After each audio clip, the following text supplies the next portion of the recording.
Esta entrevista com Noam Chomsky, nome que não necessita de apresentação, que é bem conhecido da comunidade científica internacional como uma referência da linguística contemporânea e que é bem conhecido do grande público como uma das vozes mais críticas que se tem feito ouvir durante as últimas décadas, durante várias décadas, sobre a política internacional. Aqui em Portugal, Noam Chomsky é também conhecido como um protagonista da solidariedade com o povo de Timor-Leste e um dos que mais contribuíram para a sua independência em 1999. E é por aí que vamos começar. Professor Chomsky, thank you very much for being with us. Welcome to this program.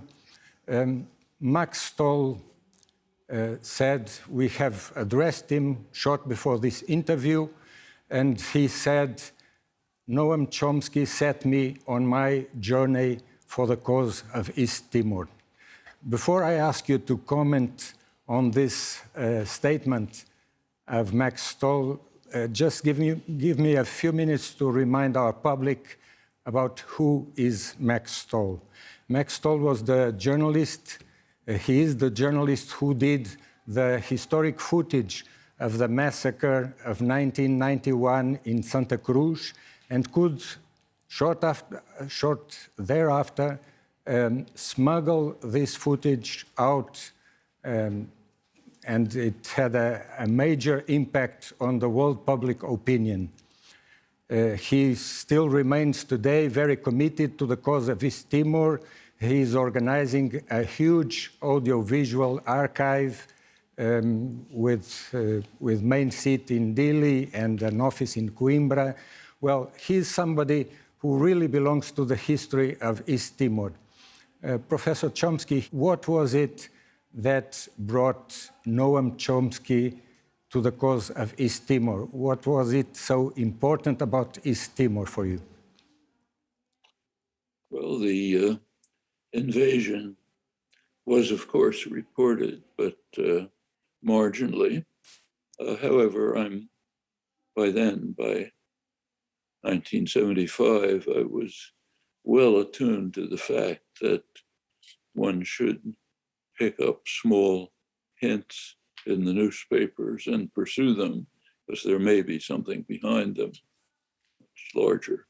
So, for example, when John F. Kennedy radically escalated the war against South Vietnam in 1961, there were small items in the back pages of the newspaper, but enough to raise enough interest and curiosity to pursue it further, and found that, in fact, a massive escalation had taken place.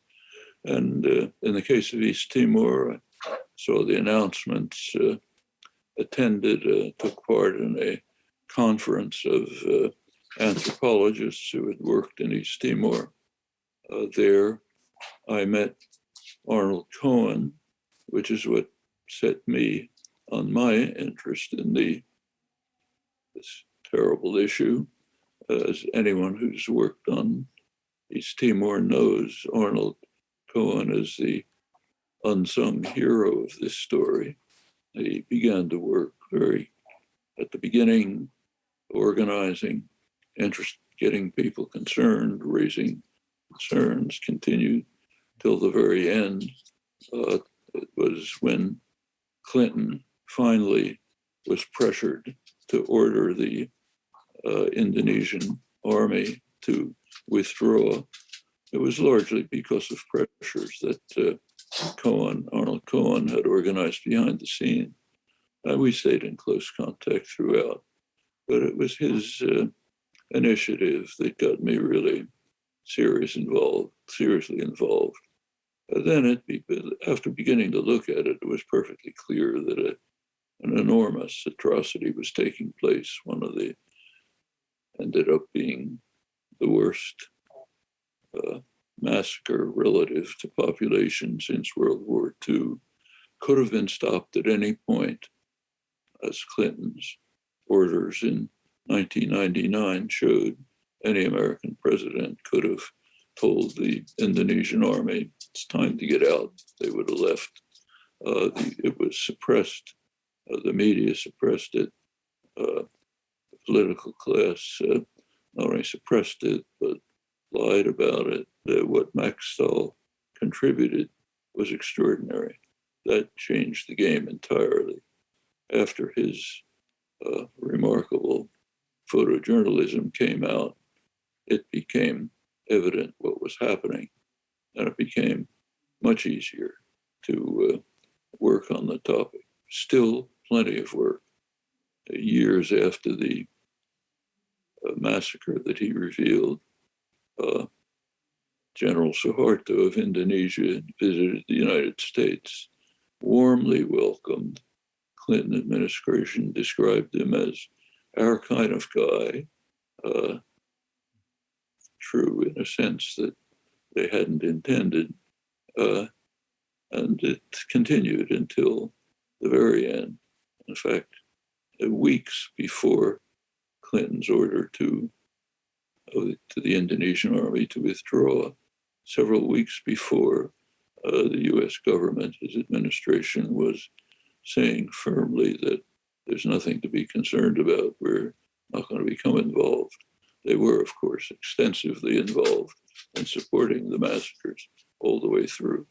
About 20 years are gone now, and East Timor is seems to be a little forgotten by the public opinion.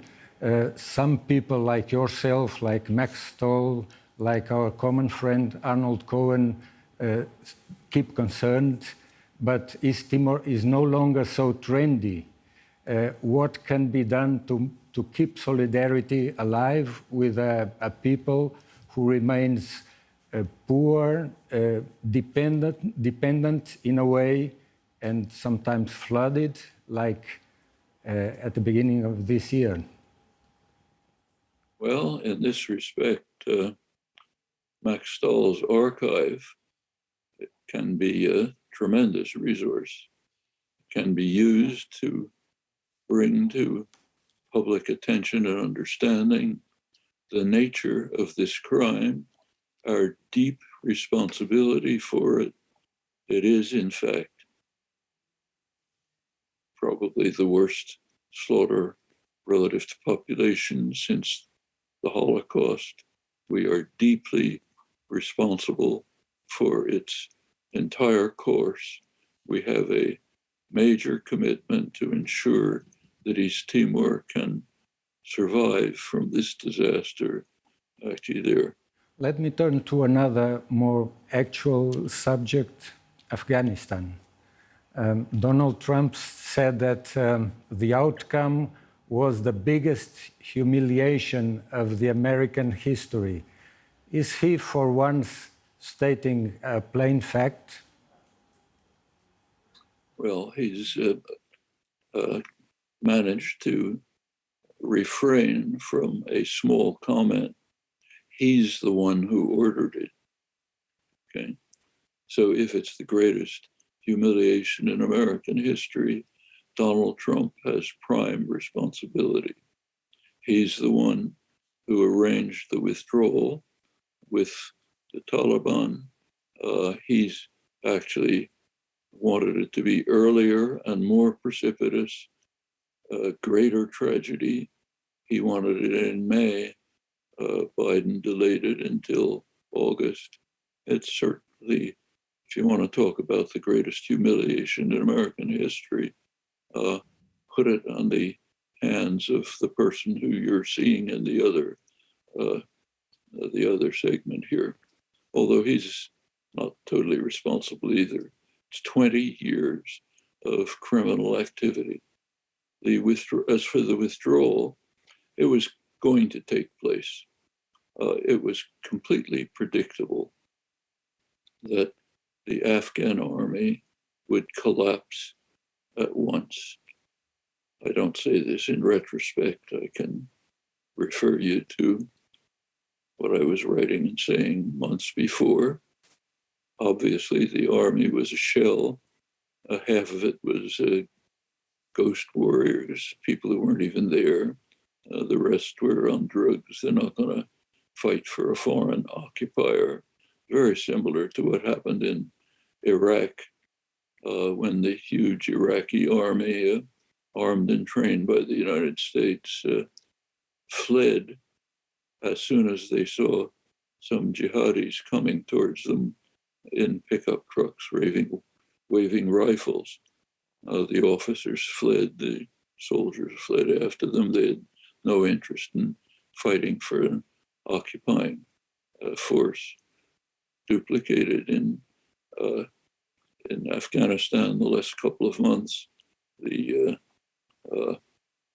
government itself was a morass of corruption, all a house of cards. There would have to be withdrawal. Right now, it's interesting that we're seeing for the first time reports in the major press, New York Times a few days ago, others, of what they knew 20 years ago, but didn't report, and what they ridiculed when others reported it. Namely, that in 2001, there were opportunities for a negotiated settlement, which would have removed bin Laden and Al-Qaeda, who were then sequestered in a tiny corner along the Afghan-Pakistan border. Police action with probably Taliban cooperation could have been enough. Why did the United States invade? Well, now that details are coming out, we have information from the inside. Donald Rumsfeld, Secretary of Defense, when negotiation offers for Taliban surrender came, asserted, "We do not negotiate surrender. We are going to come in with massive force and show them who's on top." That's exactly what was said at the time by one of the leading Afghan anti-Taliban resistor, Abdul Haq, highly respected, revered in Afghanistan, the leading figure in the resistance to the Taliban. In October 2001, just at the time the invasion took place, he wrote that he bitterly condemned the invasion, as did all the Afghan anti-Taliban resistance. He said the invasion is going to kill plenty of Afghans. It's going to severely harm the country. It's going to undermine our efforts to overthrow the Taliban from within. And the United States is doing it only because they want to show their muscle and intimidate everyone. Approximately what we now know Donald Rumsfeld said privately, now it's public. Well, all of this was known in 2001. Again, I don't say it in retrospect. I and others were writing about it at the time. It was, of course, ridiculed and dismissed, now being conceded. Ever since then, it's been one crime after another. Will this outcome have a major impact on the American domestic politics?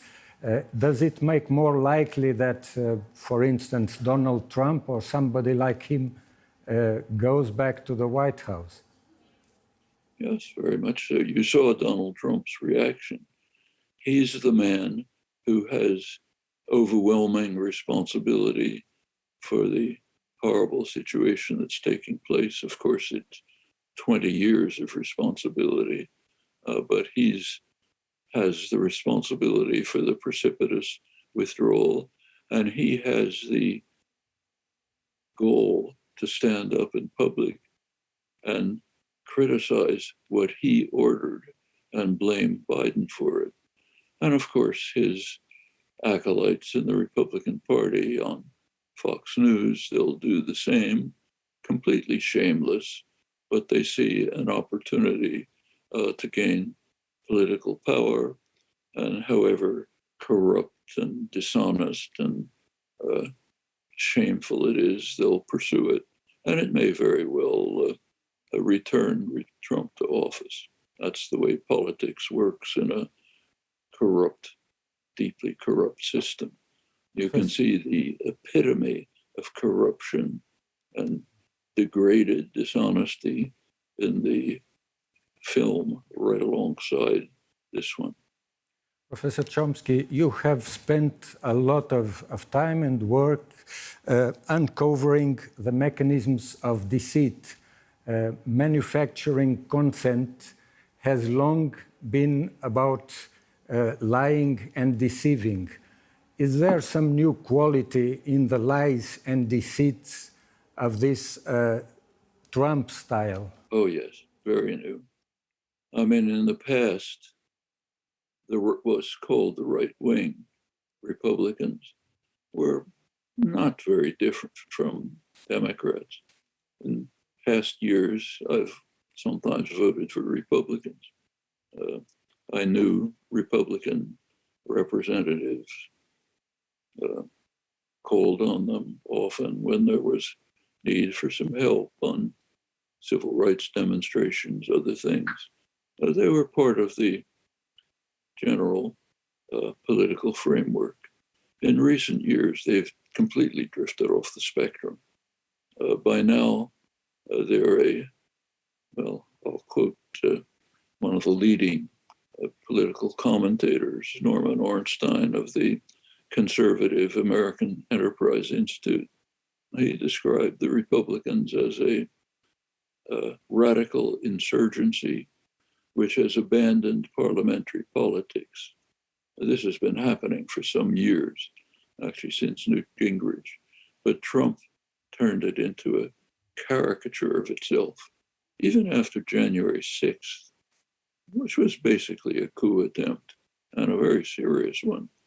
You have Republican senators and representatives, leading figures, crawling to Mar-a-Lago to shine Donald Trump's shoes to get his blessing so that they can withstand the violent hordes that Trump has managed to organize. He basically owns the Republican Party. And this is really a unique figure in political history in many ways. The worst of them are not even being discussed. Trump's worst crimes, worst of all, were with regard to environmental destruction. That's not a joke.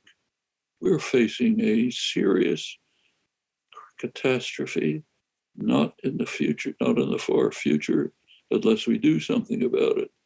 And Trump dedicated his efforts, to maximizing the use of fossil fuels, including the most dangerous of all of them, and to dismantling the regulatory system, which was somewhat mitigating their effects. So let's race to the precipice as quickly as possible, because that way I can help my backers in the fossil fuel industry make a little more profit. There are recent reports of the United Nations saying that we may be about to reach a point of no return as far as the destruction of environment is concerned. Does it matter for the policymakers worldwide? We have to compare rhetoric with actions. So let's turn to actions. A week ago, Monday last week, the IPCC, International Group of Scientists from almost 200 countries, came out with their latest report. It was the most dire, frightening report of all the ones that they've come out with. It gave severe warnings that unless we move very quickly to eliminate fossil fuels, we will have a complete catastrophe. That was Monday.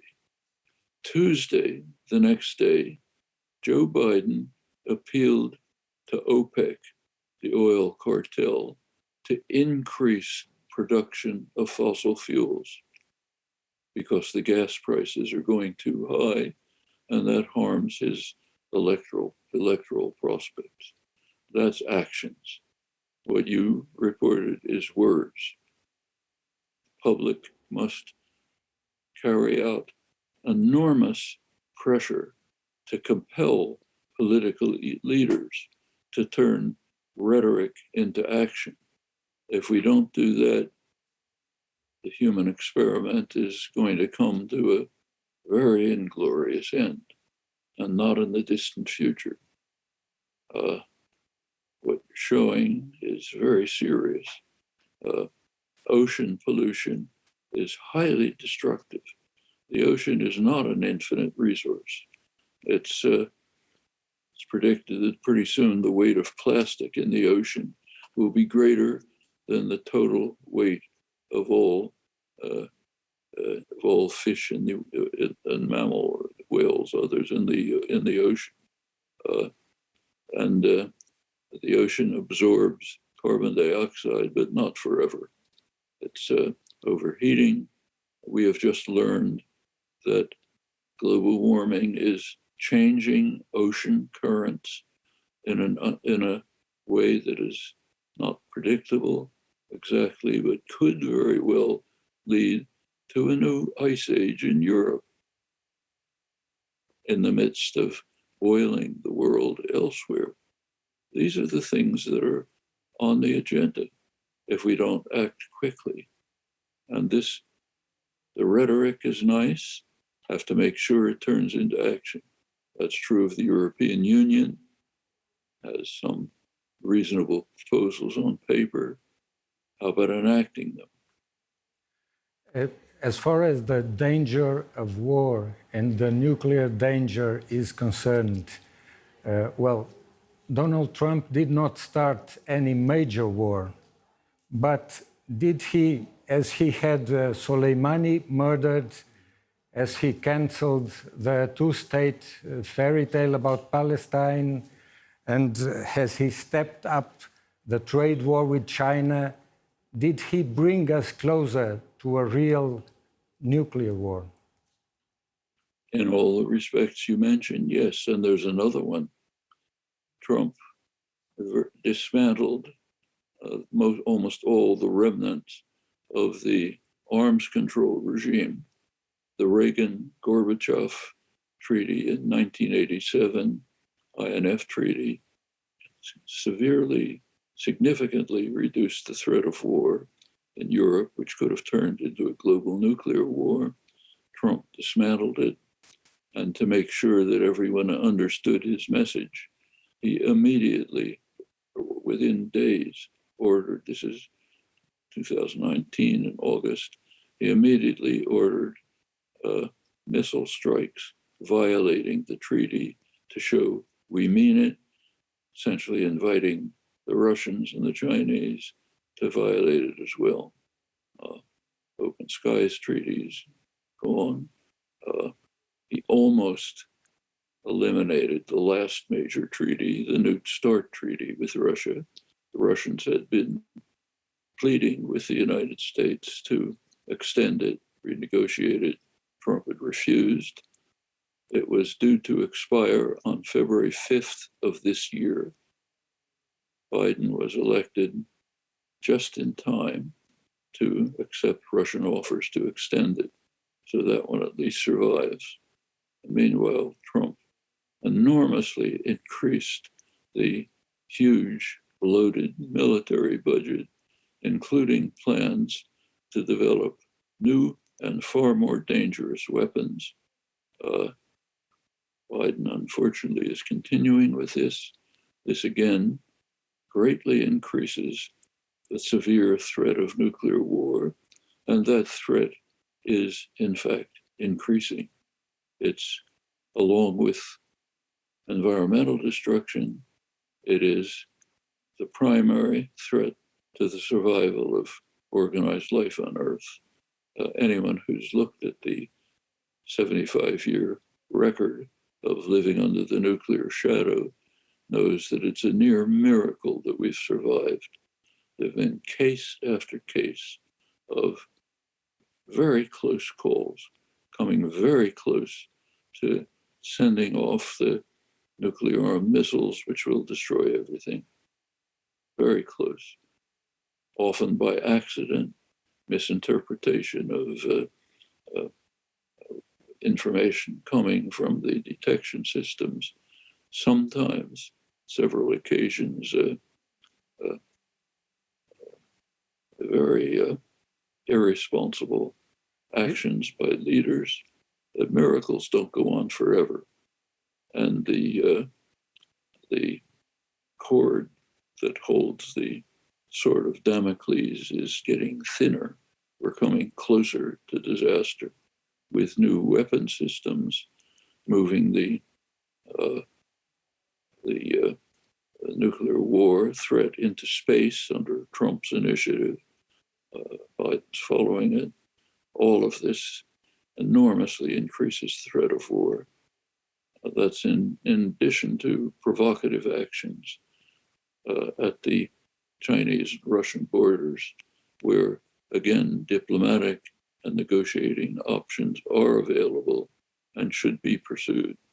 There's a very simple fact about the China-United States confrontation that Trump sharply escalated and that Biden is escalating further. A very simple fact. Either the United States and China will cooperate in the struggle against climate change, or we can say goodbye to each other. When they say that Iran is the big danger for the big nuclear danger for the near future, are the mullahs in Iran really the bad guys in this whole history? That's a very interesting case. The United States and Israel, I think they're alone, constantly claim that Iran is one of the greatest threats to world peace. Well, is there a solution to that problem? Let's say it's true. Let's admit, although it's nonsense, but let's concede for the sake of argument that Iranian nuclear weapon programs are a serious threat to world peace. Is there a way to deal with it? Trivial, and everyone knows it. Establish a nuclear weapons-free zone in the region. Okay, is that hard? Who's opposed? The Arab states have been strongly in favor of it for 25 years. Iran is strongly in favor of it. The global South, strongly in favor of it. Europe supports it. So what's the problem? United States vetoes it. Every time it comes up in an international forum, the United States vetoes it. Last major case was Obama in 2015. And the United States vetoes it for a very simple and well-known reason. If a nuclear weapons-free zone is established, Israel's enormous nuclear weapon system will have to be inspected, and the US won't tolerate that. In fact, the United States does not even officially recognize that Israel has nuclear weapons, although it's not a secret. Everyone, including the United States, knows that they have an enormous arsenal. Why? Because if the US were to admit that Israel has nuclear weapons, then US aid to Israel would come under immediate legal threat. It's arguably all illegal because it's being given to a country that has violated the international system for developing nuclear weapons. And under various provisions of American law, US aid to Israel, military aid, has to be canceled. Neither political party has been willing to open that can of worms. So therefore, we claim that we face what we claim is the greatest threat to world peace, because we have to maintain arguably illegal military aid to Israel. Well, if the American people knew about this, they wouldn't be happy about it. Therefore, it's kept secret. You have expressed sometimes reservations about a comparison between Israel and South Africa. Is it an apartheid state? Israel, within its legal borders, within what's called the Green Line, the officially recognized borders, Israel has plenty of discrimination, sharp discrimination, but it's not at the level of apartheid. In the occupied territories, it's much worse than apartheid. South Africa needed its Black population. That was 85% of the population, was their workforce. They didn't want to get rid of them. In fact, South Africa wanted its homelands where they sent the Black population. They wanted the homelands to be recognized internationally. They tried to give them international respectability, sustain them in some fashion. Israel's quite different. They want to get rid of the Palestinians. They've set up a system in the occupied territory. Gaza has been turned into a monstrosity. It's one of the main horror stories in the world.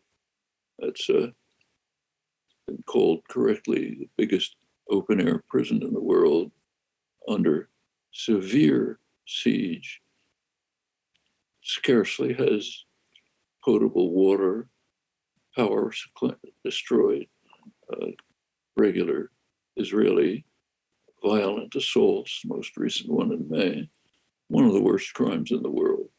The West Bank, what's happening is also constant, regular crimes, but below the radar. If you follow the Israeli press closely, they're reported. But what's happening is that Israel, for 50 years, has systematically constructed a greater Israel, which incorporates every part of the West Bank that's of any value to Israel, the Jordan Valley, the huge, vastly expanded Jerusalem area, towns to the east of Jerusalem, so trisect the West Bank, leave out the population centers. Israel doesn't want control of the Palestinian populations, so they're not incorporating Nablus, Tulkarm. The rest of the Palestinian area is divided into, by now, about 165 small enclaves where people are surrounded by Israeli checkpoints and soldiers, cutting them off from their olive groves, from their fields. Occasionally they can get through if an Israeli soldier is willing to let them go through. Huge infrastructure projects. You can go from the Israeli town of Ma'ale Adumim, east of Jerusalem, bisecting the West Bank. You can go from there in your subsidized villa in this pleasant town. You can go on a superhighway to your job in Tel Aviv, Haifa, not even know that there's an Arab in the country. That's the system that's been created. That's much worse than apartheid. Let's go to another subject now, the pandemics. The world is being vaccinated at two quite different paces. It is being vaccinated pretty quickly in the rich countries and much slower in the third world. What does this double standard produce as effects? The effects are huge numbers of people are going to die, get seriously ill in the poor countries in Africa, Latin America, Asia. And the virus is very happy to have the opportunity to continue to mutate. The new Delta version is now sweeping over Europe and the United States. Mutation. There'll be further mutations. Nobody knows exactly which. Some of them might become far more contagious and far more lethal. Actually, if you look back over the history of the last 10 years, we have repeatedly had coronavirus attacks. And we've been very lucky. Some of them have been highly lethal and not very contagious, like Ebola. Some have been highly contagious, statistically speaking, not terribly lethal, like COVID-19. The next one that comes along could be highly lethal and highly contagious, in which case we have a real catastrophe. Well, Europe and the United States know this, the leaders know this. They know perfectly well that by monopolizing vaccines for themselves, they are not only contributing to death and misery in the South on a huge scale, but they're also severely endangering themselves. And they proceed. And here I should say the European role is worse than the American role for once. Biden did take some steps towards moving to eliminate the so-called intellectual property rights, the patent rights that prevent countries in South Africa, India, other countries with pharmaceutical industries to producing vaccines on their own, to radically increase them, to improve them as they could. Remember that these patents are both product and process patents. That's a new innovation by the World Trade Organization, radically in violation of free trade, far beyond anything that's ever been done in the past. And that means that both the product and the manufacturing process are kept secret so that the huge pharmaceutical corporations can make enormous profits and withhold the means for dealing with this crisis effectively. It's over and above the fact that a lot of the research and development that contributes to their vaccines and other products is provided by the taxpayer, government funded. Professor Chomsky, we are nearing the end of this interview. We would like to hear you a lot of time longer, but I just didn't want to end it up without hearing you about one thing. A short comment about Timor again. You have been involved in a lot of struggles. You surely have suffered a lot of defeats and got some tasty victories. Is Timor your biggest success so far? Because you were part of it, and it is not something that you do every day to get a nation independent and to stop a genocide. Was it one of your biggest successes? By far, the greatest success of all of those who have worked tirelessly, very hard to bring this triumph about. First of all, it seemed impossible. All through these years, it seemed inconceivable that a tiny, poor country of a couple of 100,000 people could withstand an invasion by a major, powerful state, backed strongly by the global superpower and also with the support of European states. We should not forget that. They also participated in the genocidal assault. Seemed inconceivable that they could win. Couldn't break through the media, Congress, anything. It did succeed. It's a historical achievement.